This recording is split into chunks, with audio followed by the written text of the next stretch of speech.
Dark ethnic UK drill beats have been popping for a while now in the drill scene. I hear them all over channels like Press Play Media. We have a ton of different artists spitting over them, and they're actually pretty simple to make. So I'm going to show you my go-to VSTs, sounds, and full process for cooking them up. So let's get straight into it. Alright, so when it comes to making dark ethnic drill melodies, there's mainly one VST that I use, and it's Contact. And there's 4 main banks within Contact. So we have Ethno World 6 voices, instruments, Vulcan Ethnic Orchestra, and Jade Ethnic Orchestra. I've also seen phrase banks from companies such as Sonascore, but these are the ones that I've mainly been using recently. So for example, in Jade Ethnic, you have the bowed strings ensembles and the solos, some really nice instruments in Vulcan Ethnic Orchestra too. And then Ethno World 6 is sick, it's huge. There's just so many instruments in here. I really like these two here, the Erhu and Esraj. I think that's how you pronounce them anyway, because what's sick is if you go to Esraj, they have some licks and small phrases. Like, these small phrases just give me some sick inspiration, and it's a real good foundation. Sometimes I'll build the melodies just from the single notes, but these usually get me working quicker. So yeah, I could just record some chopping.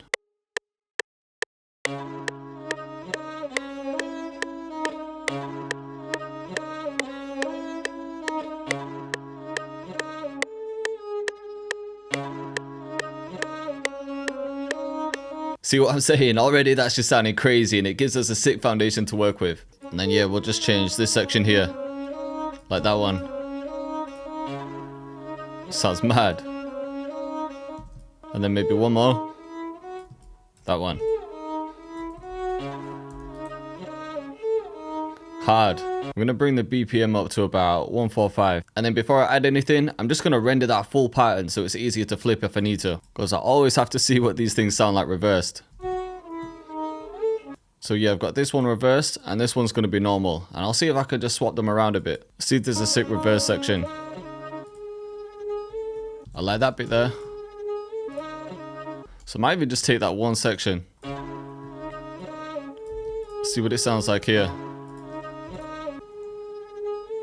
You know what, I think I just prefer this normal one. But you've always got to try different things. So yeah, we're going to scrap the reverse section and try something else. Maybe some halftime.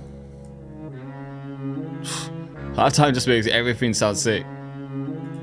Could even try and pitch it up a bit. That sounds kind of hard. Another thing we could try to flip it is just to add effectrix and then bring the reverse all the way up. I used to do this effect so many times in my early tutorials, and I don't think I've done it for a while, so we'll see if it works. Yeah, that actually sounds kind of crazy. We could try halftime too. This could work for one section. Could even pitch it up a bit too. Yeah, it sounds crazy there. Alright, so I'm going to save a few different versions. I'll save one with just effectrix. And when you do this effect, there's going to be a bit of a gap at the beginning. So you just need to cut that and then bring it back. And then I'll do another one with effectrix and halftime. And then same again, just cut that and bring it back. Usually if I'm making these melodies not from phrases, I'd end up just chopping them and then rearranging them. But because with the phrases I already recorded it as a chopping away, I don't really need to do that. I think it sounds sick as it is. Alright, the next thing I want to add is just some kind of texture or pad. And this bank here in Contact is sick. I'm just using this Hardly More Than Air preset. And I'm just going to hold the root note, which in this case is D sharp. So that's just going to keep it tense and fill it out too. It's already quite filtered, but I'm just going to bring the high mids down a bit. What I might actually do is turn that into a pad. Just really simple drill chords. And then just so it's a little less present, I'm adding Shaper Box 3. I've got this filter shaper and I'm bringing the mix down a bit.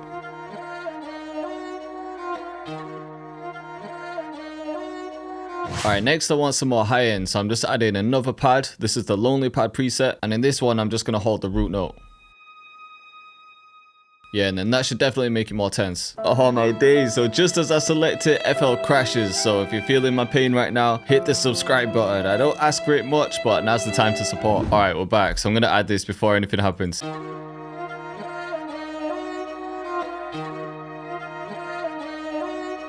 Okay, next I'm going to add a sub bass, and you should already know by now it's the Growler Moog bass, my favorite sub bass out there. Now it's sounding hard. gonna add a couple small notes. And then we'll just do some short notes at the end.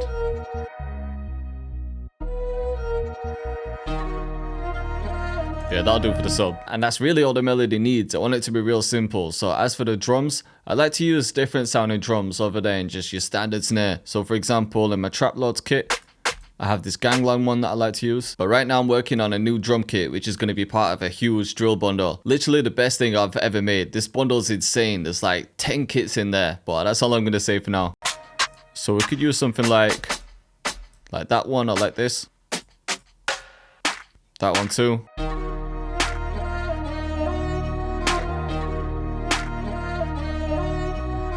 And then we'll use the second one as fillers.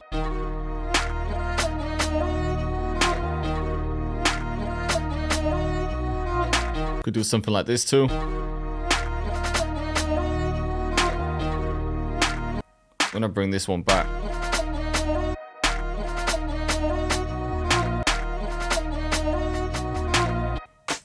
And then maybe one more like this. Alright, for the counter snare, we want something kind of heavy like this. Then just some filler notes. Maybe we could get a roll here. Yeah, mad. Alright, I want something with quite a higher pitch as well, like that. We'll see what the normal pattern sounds like just all the way through. It might be a bit too much, so what we could try is just something like this.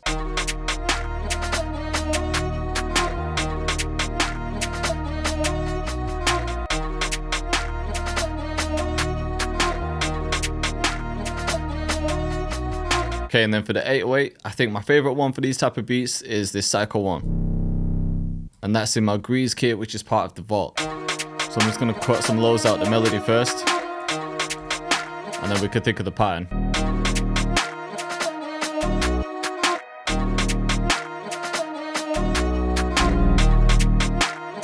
Could make those notes slide up as well.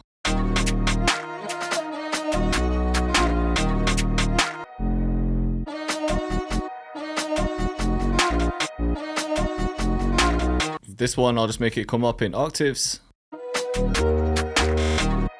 And then this one can just slide into itself. And then maybe one more slide up here.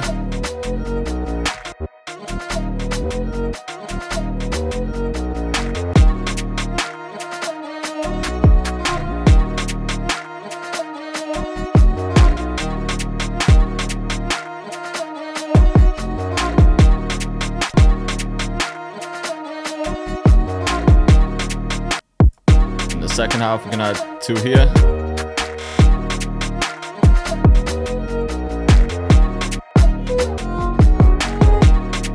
And then I want to keep it interesting with the 808, so I'm just gonna extend the pattern, copy everything over, and then we can switch up the bass pattern. We'll just bring that slide up a little bit. And then yeah, all of these ones can just be up another octave. Sounding wild. Alright, we'll definitely get a stomp on the hit. And then something else. Yeah, we'll get this one in here. And then just bring these down.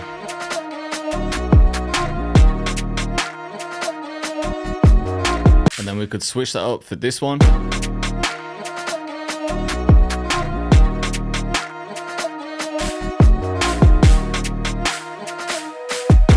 And then yeah, right at the end here, we can swap between this perk and the stomp.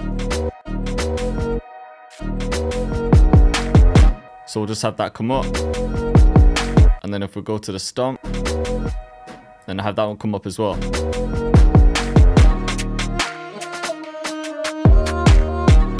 And then of course we're gonna add a drum fill to this one.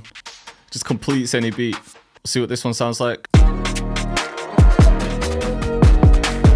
Maybe a bit too much. Feeling this one as well. Yeah, that's the one. Could even pitch that up so it's more in key though. That sounded crazy. Or we could use that one here and then a different one at the end.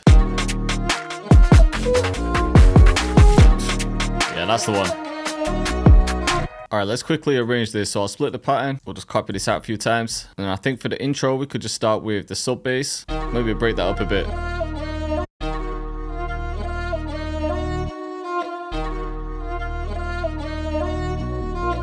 Actually, this is the section I need to use.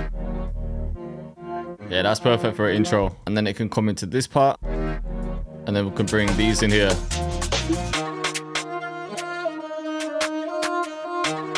Alright, so then for the actual drop, maybe we could add the effectrix part. We'll save the strings off.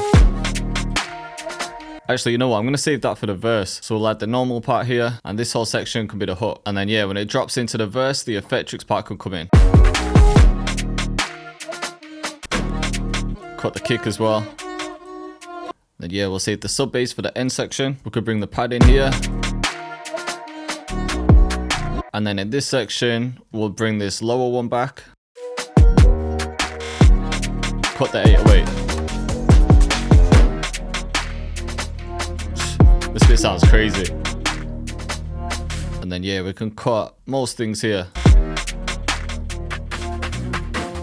Alright, last thing, I think it's just going to be this riser. Then I'm also going to render the pad and the strings so I can make them cut when the kick comes in. So it's just going to be this section here. Because if you don't render them, if you've got effects on like reverb, then you're still going to hear the reverb tail. So I always bounce it first. See what I'm saying? Alright, let's hear it from the beginning. So I'll just play it halfway through the intro.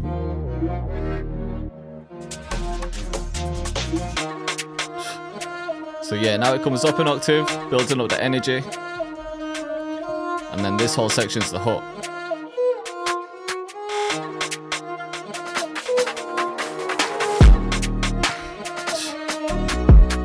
Yeah, this one's sounding mad. Then the energy in this one could be crazy. And we've got the chop here.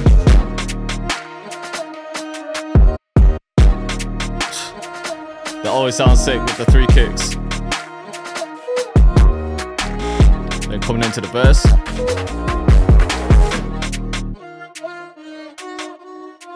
So a little breakdown. Could even make this section down an octave. I could try that after.